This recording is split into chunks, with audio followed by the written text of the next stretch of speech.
On that coming up tonight at 11. Back to you. All right.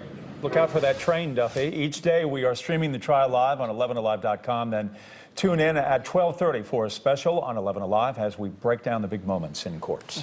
Well, investigators say a Whitfield County deputy is responsible for a fiery crash as she was taking inmates in Hall County. But they say that she will not be facing any charges because she was performing her official duties. Police say the deputy ran a stop sign and slammed into a small car. The deputy burst into flames. She and the two inmates had to pry the doors open to escape. All three were taken to the hospital, but they were not seriously injured. The couple driving the trailer was also not injured. More than a dozen people had to be rescued from the elevators at the Bank of America building today after the elevator shut down during a power outage. Fire officials say about 17 people had to be removed after the elevators became trapped in between floors. It took about 2 hours to free everybody. We were told no one was hurt. That's a long time to be in a trapped elevator.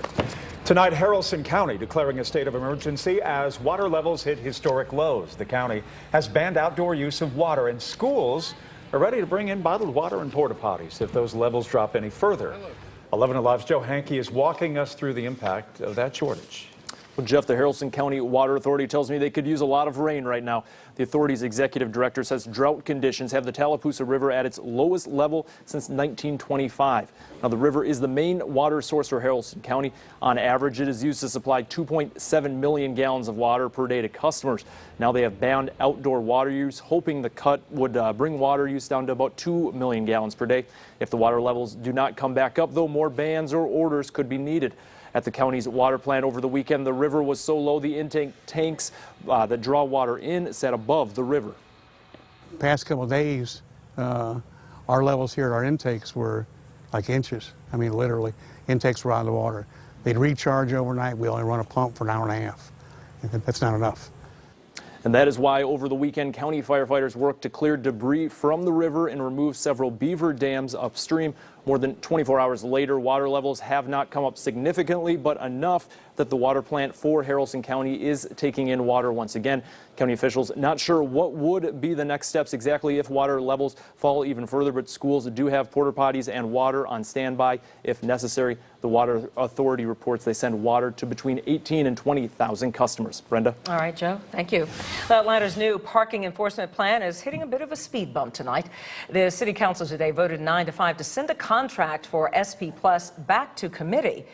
The company would replace Park Atlanta. Now, customers have complained that Park Atlanta was too aggressive in its ticketing practices. SP Plus's proposal would call for better customer service, such as giving a 5-minute grace period. But some city leaders are concerned about that. They say the same people currently working for Park Atlanta would also work for SP Plus. New tonight, police in Stone Mountain looking for 2 men accused of robbing a man at gunpoint last month. Police say the victim's debit card was used at this Foot Locker the same day, and according to investigators, the victim met the suspects in September to sell them wristwatches. Police say that's when the men pulled out a gun and stole the victim's cell phone and wallet.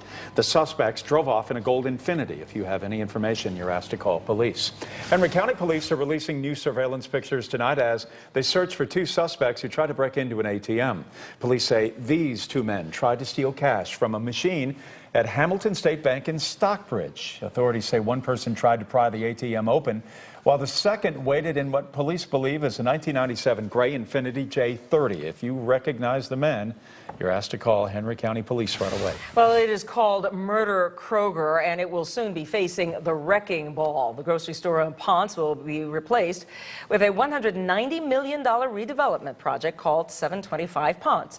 It'll feature a new 12-story office building over a brand new Kroger. The project is set to be finished by the end of 2018. The current store will be closing its doors at the end of this month, with demolition set to begin mid-November.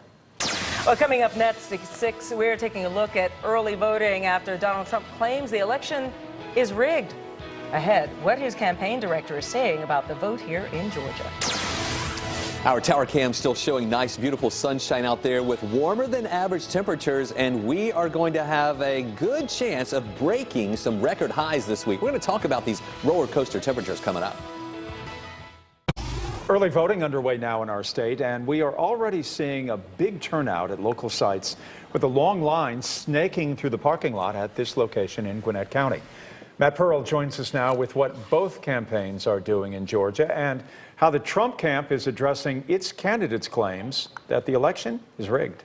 Yeah, Trump on the stump has spread claims about voter fraud and a, quote, rigged election. Many, even in his own party, have disputed these ideas, and his campaign director in Georgia said today they're focusing on other matters. Jennifer Hazelton told me their first priority is getting people to vote, period. She says the Trump campaign has more than 30 field offices and several thousand volunteers in the state, and they're mostly concerned with outreach.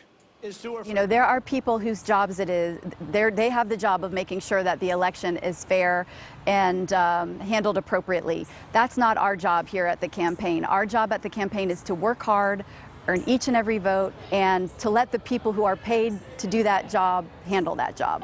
Meanwhile, a crowd of more than 100 Hillary Clinton supporters marched to the Fulton County Courthouse this morning to cast their votes. The Clinton team buoyed by a new YouGov poll that shows the candidates statistically tied. Trump at 45.4%, Clinton at 45.8%. Brenda? All right, Matt, thank you. Georgia lottery officials have a mystery on their hands. They're trying to solve the case of a missing millionaire. A ticket worth $7.5 million remains unclaimed from the July 22nd Mega Millions jackpot prize. It was sold at a Kroger on Dallas-Ackworth Highway in Paulding County. Now, if you are the lucky winner, and you're probably scrambling now to try to find that ticket, you're going to have to claim your prize within 180 days of the draw date. That means you have about 3 months left to do so. All right, turning to our weather, we are tracking some warm weather around here, right here in the middle of October, which is a little odd. It is the long summer that simply will not go away. Meteorologist Chris Holcomb taking us through what could be a day to bust out all of your golf and tennis shirts again. Yeah, it was a hot one out there today. Our temperature today was 83 degrees. That's 11 degrees above the average. And we missed the record today by just 2 degrees. We think we're going to tie it tomorrow and potentially break the record on Wednesday as more hot air is coming in over the next couple of days. We have plenty of sunshine as we're looking at our tower cam from the Midtown area toward downtown. Beautiful night sky out there, mostly clear skies, just a few little clouds around it. Looking about the same to the north and east of the city. This is our live tower cam up in the Gwinnett County area at the Chamber of Commerce there at Lawrenceville, Duluth, right there at the roof of the Chamber of Commerce. You can see the roof of the arena right here. We are looking toward the west, sun coming down. It'll be setting at 7:01 tonight. Should be a nice sunset out there. Let's take a look at what we lived through today with temperatures that made it up to 83 degrees this afternoon. As you can see, 11 degrees above the average. We should be around 72 for a high this time of year. Just 2 degrees away from the record of 85 that was set in 2011. I do think we will tie the record tomorrow. Now, this is how we stand so far. Today, the record is 85, and we had forecast a high of 83, and we hit 83 today. Tomorrow, the record is 86.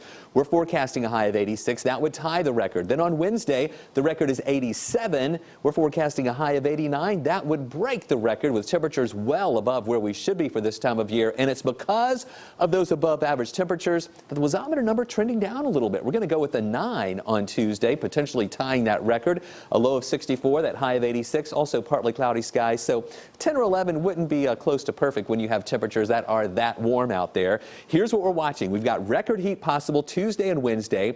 But then by the end of the week, a system moves in that'll not only give us some rain, but behind it, temperatures will be much cooler. I want you to concentrate on our wind flow arrows right here, showing us that we've got more of a flow that instead of coming in from the northeast that was cooler, it's now southeast and turning more southerly during the day tomorrow.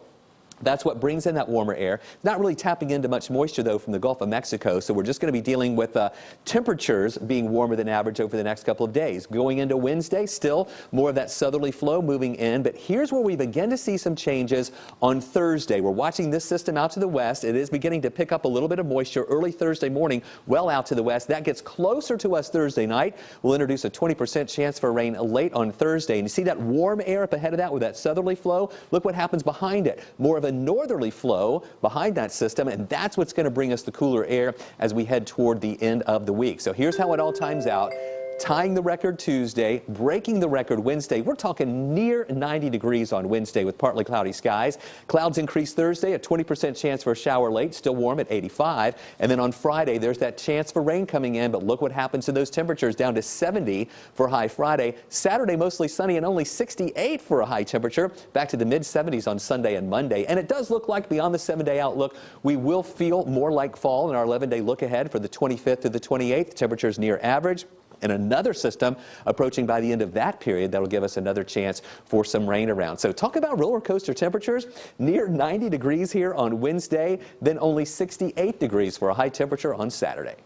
All right, looking good, Chris, thank you. Well, the Brookhaven Police Department has a new tool to fight crime. It is an electric bike. Electrobike Georgia customized and donated the bike to the department. Officials say it's going to help officers respond faster because it can ride faster. It also comes complete with the siren and blue light. That's my idea of biking. Yeah, really. Just push a button, let something else do it for you. Well, that time of year again, Cape Day at Children's Healthcare of Atlanta, where we honor the superhero patients who battle illness and injury every single day. They are tough. That they are. And tonight we are giving you a look at the newly released video. Off from my city, off from my home. We're flying up no ceiling when we in our zone. This year's video featuring the Hawks, the Atlanta Ballet, Star 94's Jeff and Jen broadcast, and one very vocal seal from the Georgia Aquarium. The Cape Day began 3 years ago as a way for Atlanta to come together and celebrate children who spend their days in the hospital instead of some home or class where they're just, not feeling very good. You can show your support this Friday for our Young Crusaders with the hashtag Cape Day in Atlanta. Yeah, they are truly superheroes. Proud of them. All right, after yesterday's costly non-call, is it time for a rule change? We ask Dan Quinn, coming up next in sports.